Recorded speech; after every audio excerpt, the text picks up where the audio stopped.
Hello viewers, আসসালামু আলাইকুম। কেমন আছেন? আশা করি সকলেই ভালো আছেন। কোরবানি ইসলামের একটি গুরুত্বপূর্ণ ইবাদত। প্রতি বছর জিলহজ মাসের 10, 11 ও 12 তারিখে আল্লাহর সন্তুষ্টির উদ্দেশ্যে নির্দিষ্ট পশু জবাই করাকে কোরবানি বলা হয়। এটি মুসলিম উম্মার জন্য ত্যাগ, আনুগত্য ও তাকওয়ার এক মহান শিক্ষা। কোরবানি কেন করা হয়? ঋণ থাকলে কি কোরবানি হয়? কোরবানি কার উপর ওয়াজিব? কয়দিন পর্যন্ত কোরবানি করা যায়? কোরবানির ইতিহাস ও কোরবানির গুরুত্ব সম্পর্কে আজকের ভিডিওতে আলোচনা করব। তাহলে চলুন আর দেরি না করে শুরু করা যাক। প্রাপ্তবয়স্ক নারী পুরুষ যাদের উপর নামাজ রোজা ফরজ করা হয়েছে, সুস্থ মস্তিষ্ক সম্পন্ন ব্যক্তি, মুকিম বা স্থায়ী বাসিন্দা, এই সকল লোকের কাছে যদি নিসাব পরিমাণ সম্পদ থাকে, যেমন 52.5 তোলা রূপা অথবা 7.5 তোলা স্বর্ণ বা এই সমপরিমাণ সম্পদ যদি কারো কাছে থাকে, তাহলে তার উপর কোরবানি ওয়াজিব। তবে এখানে জাকাতের মতো সম্পদ 1 বছর স্থায়ী থাকা শর্ত নয়। কয়দিন পর্যন্ত কোরবানি করা যায়? ইসলামে কোরবানির সময় হলো জিলহজ মাসের 10, 11 ও 12 তারিখ, এই 3 দিন, অর্থাৎ 10ই জিলহজ বা ঈদের দিন, 11ই জিলহজ এবং 12ই জিলহজ সূর্যাস্তের আগ পর্যন্ত। সবচেয়ে উত্তম হলো 10ই জিলহজ ঈদের নামাজের পর কোরবানি করা। তবে কোনো কারণে না পারলে 12ই জিলহজ সূর্যাস্তের আগ পর্যন্ত কোরবানি করা জায়েজ। ঋণ থাকলে কি কোরবানি হয়? হ্যাঁ, ঋণ থাকলেও কোরবানি করা যায়, তবে এখানে কিছু শর্ত আছে।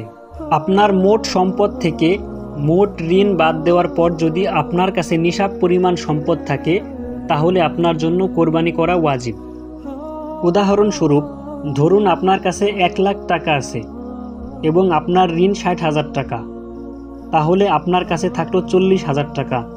এই 40,000 টাকা যদি আপনার নিসাব পরিমাণ সম্পদের সমান হয়, তাহলে আপনার জন্য কোরবানি ওয়াজিব। আর যদি নিসাব পরিমাণ সম্পদের সমান না হয়, তাহলে আপনার জন্য কোরবানি ওয়াজিব নয়, কারণ আগে ঋণ পরিশোধ করা গুরুত্বপূর্ণ। কোরবানি কেন করা হয়? আল্লাহ সুবহানাহু তাআলার নির্দেশ পালন করতে, হযরত ইব্রাহিম আলাইহিসসালামের ত্যাগের স্মরণে এবং ত্যাগ থেকে শিক্ষা নেওয়ার জন্য, গরিব ও অসহায়দের সহায়তার জন্য এবং আল্লাহ তাআলার সন্তুষ্টি অর্জনের জন্যই মূলত কোরবানি করা হয়। কোরবানির ইতিহাস এবং কখন থেকে কোরবানির প্রচলন শুরু হয়? বর্তমানে পৃথিবীর সমগ্র মুসলিমদের মধ্যে যে ঈদুল আজহার প্রচলন রয়েছে, তা মূলত হযরত ইব্রাহিম আলাইহিসসালাম ও তার ছেলে হযরত ইসমাইল আলাইহিসসালামের মহান ঘটনার ত্যাগের স্মরণেই শুরু করা হয়। আল্লাহ তাআলার আদেশে হযরত ইব্রাহিম আলাইহিসসালাম তার প্রিয় পুত্রকে কুরবানি করার জন্য প্রস্তুত হন। পরে আল্লাহ তাআলা ইসমাইল আলাইহিসসালামের পরিবর্তে একটি দুম্বা পাঠান এবং সেটি কুরবানি করা হয়। এ সম্পর্কে আল্লাহ সুবহানাহু তাআলা পবিত্র কোরআনের 37 নং সূরা আস-সফফাতের 102 থেকে 107 নং আয়াতের মধ্যে বলেন, যখন ইসমাইল তার পিতার সাথে চলাফেরার বয়সে পৌঁছালো, তখন ইব্রাহিম বলল, হে আমার পুত্র, আমি স্বপ্নে দেখেছি আমি তোমাকে জবেহ করছি।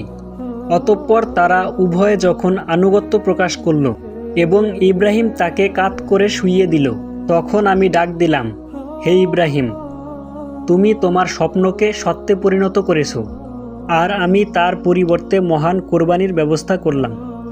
এছাড়াও হাদিসে কোরবানিকে হযরত ইব্রাহিম আলাইহিসসালামের সুন্নত বলা হয়েছে। সাহাবীগণ একবার আল্লাহ রাসূল সাল্লাল্লাহু আলাইহি সাল্লামকে জিজ্ঞাসা করলেন, হে আল্লাহ রসুল, এই কোরবানি কি? তখন তিনি বললেন, এটি তোমাদের পিতা হযরত ইব্রাহিম আলাইহিসসালামের সুন্নত। ইসলামে কোরবানির প্রচলন কখন থেকে শুরু হয়? কোরবানির প্রচলন শুরু হয় মূলত হযরত আদম আলাইহিসসালামের যুগ থেকেই।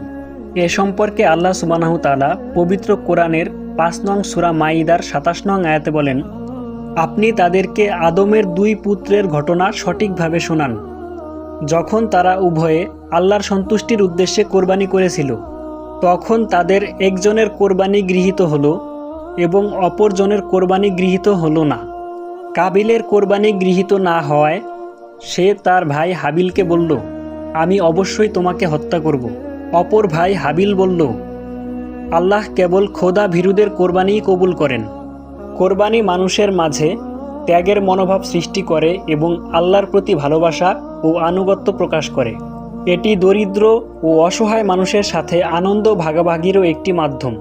কোরবানির গোশত আত্মীয় স্বজন, প্রতিবেশী ও গরিবদের মাঝে বন্টন করাই হলো ইসলামের শিক্ষা। তো আজকের ভিডিও এই পর্যন্তই। পরবর্তীতে নতুন কোনো ভিডিও নিয়ে আবার দেখা হবে ইনশাআল্লাহ। আমার চ্যানেলে নতুন হয়ে থাকলে অবশ্যই একটি সাবস্ক্রাইব করে দিবেন। সকলে ভালো থাকবেন, সুস্থ থাকবেন। আল্লাহ হাফেজ।